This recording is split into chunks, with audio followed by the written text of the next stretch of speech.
Kannst du dir ein Fitnessstudio nicht leisten? Hast du vielleicht keine Lust, bei miesem Wetter draußen zu joggen? Oder dir fehlt die Zeit, ins Gym zu fahren? Gar kein Problem. Mein ganz simples Home-Workouts-Programm kann genauso effektiv und vor allem abwechslungsreich. Aber bevor wir mit unserem Programm loslegen, möchte ich deine Motivation steigern. Und hier sind die Vorteile, die ein Home-Training mit sich bringt. Zeitersparnis. Du sparst Zeit, irgendwo hinzufahren oder zu gehen. Auch wenn es nur 10 bis 20 Minuten dauert. Diese Zeit kannst du in dein Workout investieren. Geringes Verletzungsrisiko. Wenn du mit eigenem Körpergewicht trainierst, ist das Verletzungsrisiko deutlich geringer als im Fitnessstudio, da die Gewichte manchmal zu schwer sind und gleichzeitig die Übungsausführung nicht korrekt ist. Null Kosten. Der größte Vorteil, ein Home-Workout kostet nichts. Wie oft melden sich Menschen in einem Fitnessstudio an, zahlen ein Vermögen für die Mitgliedschaft, gehen aber ein paar Mal hin und dann nie wieder. Privatsphäre. Viele fühlen sich beobachtet im Studio, wollen sich nicht zur Schau stellen. In den eigenen Wänden ist man für sich, ganz für sich und hat Ruhe. Kein Stau an den Geräten. Wer kennt das nicht? Alle Geräte sind belegt und man hat lange Wartezeit. Zu Hause passiert das nicht. Da hast du freie Bahn. Flexible Trainingszeiten. Du bist nicht an Öffnungszeiten gebunden, sondern kannst jederzeit rund um die Uhr trainieren. Home Studio ist immer offen, egal was in der Welt passiert. Wenn Lockdown, 2G-Regel, 1G-Regel oder sonstige Krisen das gesellschaftliche Leben lahmlegen, was wir alle erlebt haben, dein eigenes Studio ist immer auf. Jetzt werdest du dich vielleicht fragen, welches Equipment ist zu Hause nötig? Gar keine Sorge. Du brauchst weder kleine noch große Geräte, keinen Trainer oder sonst irgendetwas. Das Einzige, was du brauchst, Wasser, Handtuch, deinen eigenen Körper und viel Motivation. Was meinst du, für wen ist mein Home-Workout geeignet? Meine Antwort: für alle. Egal, ob du Frau oder Mann, groß oder klein, schlank oder kräftig, jung oder alt, ob du Anfänger oder fortgeschritten. Und egal welches Trainingsziel du verfolgst, ob du abnehmen, Muskel aufbauen oder fit werden willst, ist es nicht herrlich? Wie geht es? Bleib dran! Jetzt Schluss mit Gelaber, rein in die Sportklamotten und lass uns zur Sache gehen. Unser Warm-up starten wir mit Hampelmann, circa 1 Minute. Alternative für die, die nicht springen können, Skipping kombiniert mit Knieheben. Und danach Arme kreisen. Für den Hauptteil, je nach Trainingszustand, habe ich für euch bei jeder Übung verschiedene Stufen von leicht bis schwer.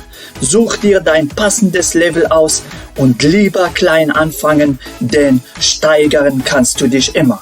Übung 1: Liegestütz für Brust, Trizeps und vordere Schulter.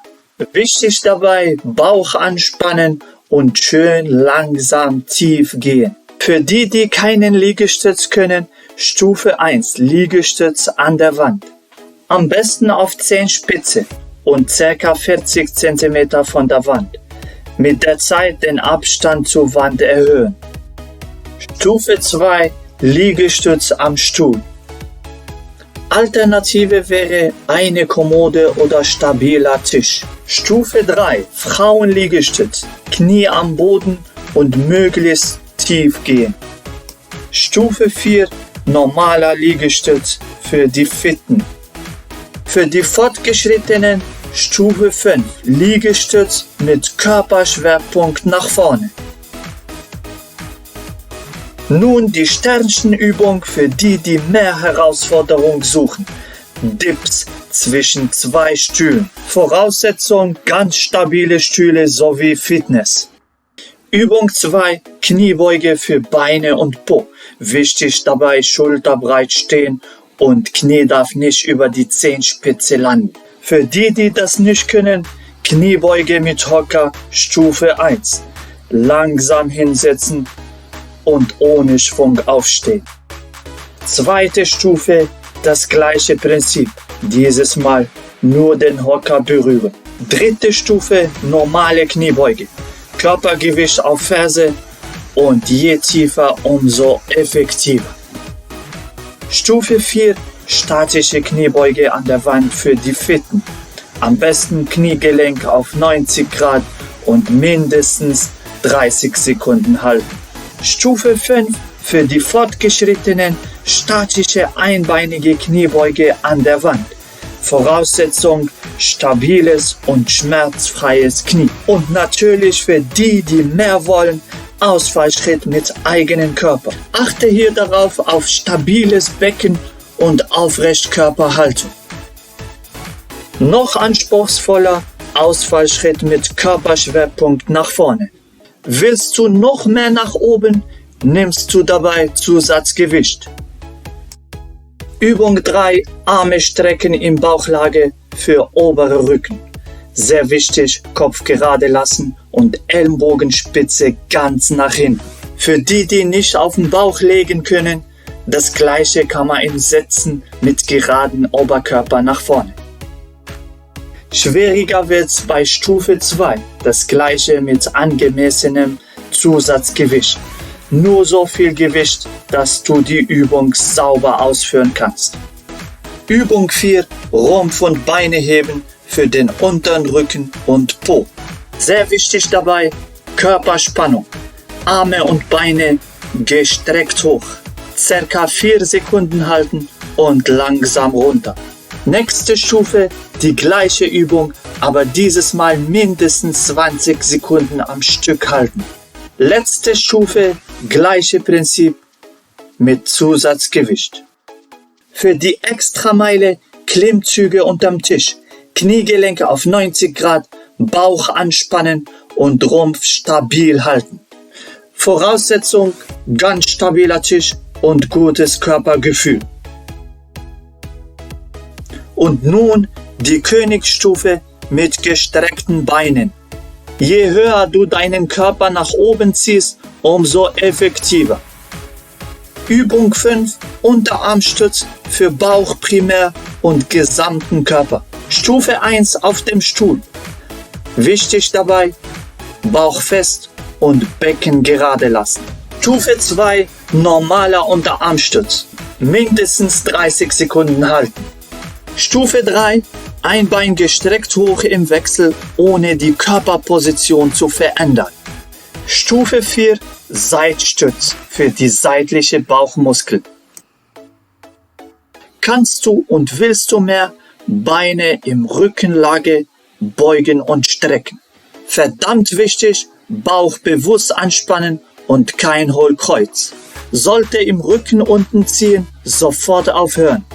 Noch anstrengender, Körper strecken und beugen im Wechsel. Achte bewusst bei jeder Übung auf die richtige Ausführung und auf die letzten Wiederholungen. Sie dürfen ruhig anstrengend sein. Als Cooldown kurz die großen Muskeln dehnen, um beweglicher zu bleiben und runterzukommen. Wie du siehst, nur mit deinem Körper kannst du viel machen und sogar viel erreichen. Und so haben wir unser Programm erfolgreich und effektiv absolviert. Worauf solltest du bei deinem Home-Training achten? Vor dem Training keine schwere Mahlzeit zu dir nehmen, um deinen Körper nicht zu belasten. Während dem Training ausreichend Wasser trinken, um den Flüssigkeitsverlust auszugleichen. Nach dem Training eine ausgewogene Mahlzeit, um deinen Körper mit Nährstoffen und Vitaminen zu versorgen. Was für Split solltest du fahren? Ganz einfach Ganzkörpertraining und egal welches Fitnesslevel du hast. Wie viel Arbeitssätze? 3 Sätze für Anfänger, 4 bis 5 Sätze für Fortgeschrittene. Wie viel Wiederholungen pro Arbeitssatz? 20 Wiederholungen, egal ob du Anfänger oder fortgeschritten bist. Wie viel Pause zwischen die Sätze? Für Anfänger 1 bis maximal 2 Minuten, für Fortgeschrittene 30 Sekunden bis maximal 1 Minute Pause. Deine Ausrede kannst du dir ersparen, denn you are your own gym. Du bist dein eigenes Fitnessstudio. In diesem Sinne, liebe Freunde, nicht vergessen, abonnieren, kommentieren, weiterempfehlen. Für mein Video gilt's Daumen hoch, für euch Hintern hoch, euer Muad.